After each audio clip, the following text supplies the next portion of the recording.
Welcome to the AFR Saints channel, where we provide you daily content on your favorite team, the New Orleans Saints. Do us a favor and hit that subscribe button. Be sure to leave your comments below and smash that like button. Who dat? So this is a pretty massive development. Today, and this is official, it's from the Saints Twitter, and Dennis Allen mentioned it when he met with the media just a bit ago.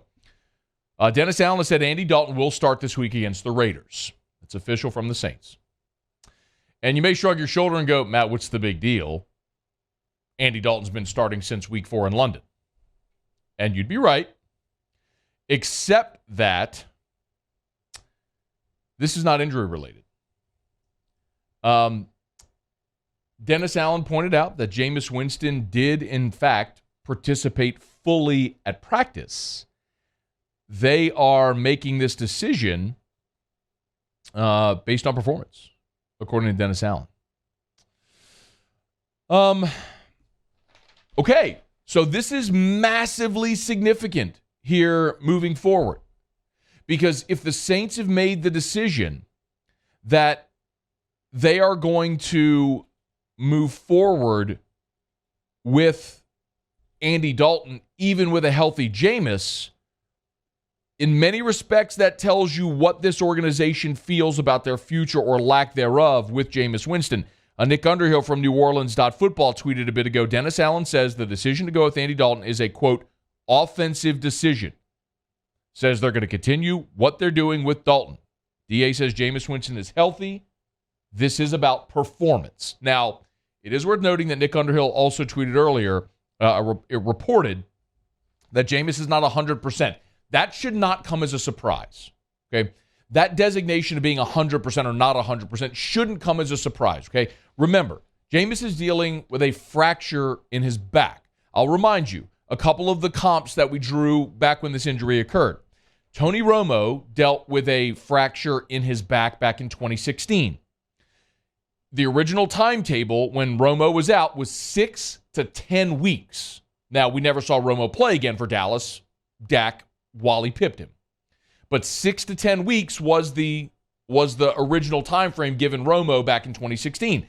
I gave you another sport comp, which was Josh Smith for LSU baseball in 2018. He had that stress reaction in his back. He originally was set to miss 4 to 6 weeks. Remember, he tried to return and ultimately re-aggravated the injury. They shut him down for the year. That was baseball. And I'm not saying that swinging a bat and all that torque doesn't affect your back. Clearly it does, but it also feels like there would be a big difference between getting hit by 250-pound linebackers running at 20 miles an hour, right? So when you look at these timetables, it falls in that range, right?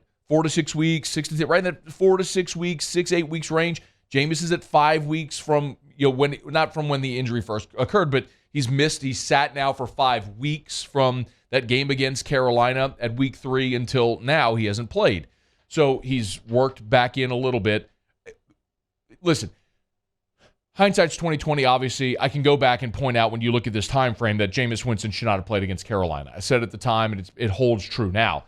Had you played Andy Dalton against Carolina instead of Jameis with a broken back, maybe you win that game. If you do, right now you're tied for the division lead instead of a game behind. And maybe our outlook of the season is not dramatically different, but it is different than it would be right now had you won at Carolina. But you didn't, and now you're in the situation that you're in. You had a winnable game, and now maybe Jameis would be healthier instead of having played that week, and who knows. But the reality is what it is right now. You played Jameis that week with a broken back. You played 2 weeks with a broken back. You lost both those games to Tampa and to Carolina, and then you sat him, and you've had Andy Dalton playing ever since. But the bigger picture question now is, if you've got a healthy Jameis Winston, and again, not 100%, but a guy that was healthy enough to be a full participant at practice, meaning he's healthy enough to play, and you're deciding to go with Andy Dalton anyway, in many respects that tells you where, and that's it can't be a Dennis Allen alone decision. That's got to be a Dennis Allen, Pete Carmichael decision that they're going to move forward right now with Andy Dalton. And if that's the case, that tells you where they are on Jameis Winston. And now you have a much bigger picture question about the Saints and their future, because my contention, I think many would agree, is the Saints need to make up their mind on Jameis Winston. you know Andy Dalton isn't your future. He's not going to be your franchise for the next half decade. My contention has been Jameis Winston could be, but you need to find out. He looked pretty good last year for the first 7 games. When you're 5-2, tears his ACL, misses the rest of the year. You're all right, we'll give him a 2-year contract. This is the trial run to see if a guy approaching his 30s is someone you want to invest in for the next half decade. Well, he breaks his back in the first game of the season this year, and through 3 weeks, you were 1-2. You bench him for 5 weeks, or you sit him for 5 weeks, obviously, with the back injury. And now that he's ready to go, you're saying, we're going to stick with Andy Dalton. Well, that's very telling. It's very telling. If you have the option of playing Jameis Winston and you stick with Andy Dalton, that's pretty clear. It's a pretty clear indicator they do not feel like Winston is their best chance to win, because keep in mind where they are right now. Although you're 2-5 and you stink, you're 1 game out. We've talked about it. You're 1 game out of first place in your division. You're 1 game back. And Atlanta plays Carolina this week. So Tampa is at home against Baltimore. They're a home dog. So you realistically could see a scenario where you're, after Sunday, if you win a home game, you could be tied for the division lead.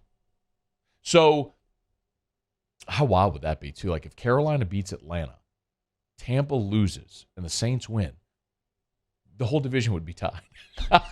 This is just such a hodgepodge of gross right now.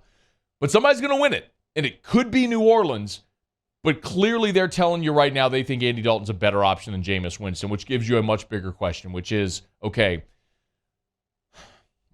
what do you do next year and beyond? How do you start to find that answer of what your long-term option is going to be? Because if they thought it would be Jameis Winston, he'd be playing this week. Because you actually, although you're 2-5, you have something on the line this week. And if Jameis is healthy enough to play and you're sticking with Andy Dalton, who threw 3 picks last week, including 2 pick sixes, that tells you where they're more comfortable. And if where they're more comfortable is the veteran who's lost his job his last 2 places in Dallas and Chicago, and just threw 2 pick sixes, 3 interceptions, 1 in the end zone that cost you a game, and that's who they're more comfortable with, that's very telling about where they feel Jameis Winston is or would be in this organization. And it's really legitimately our time to look at, okay, what picks, what draftable players might be available in this coming draft, what free agents might be out there. Is Andy Dalton the bridge through 2023 that you thought Jameis might be to get to who your future is? The conversation about quarterback, the future of that position with the New Orleans Saints, may very well be changing after this decision today. Hey, thanks so much for watching. Please leave your comments. I love to interact, and be sure to hit the red subscribe button below.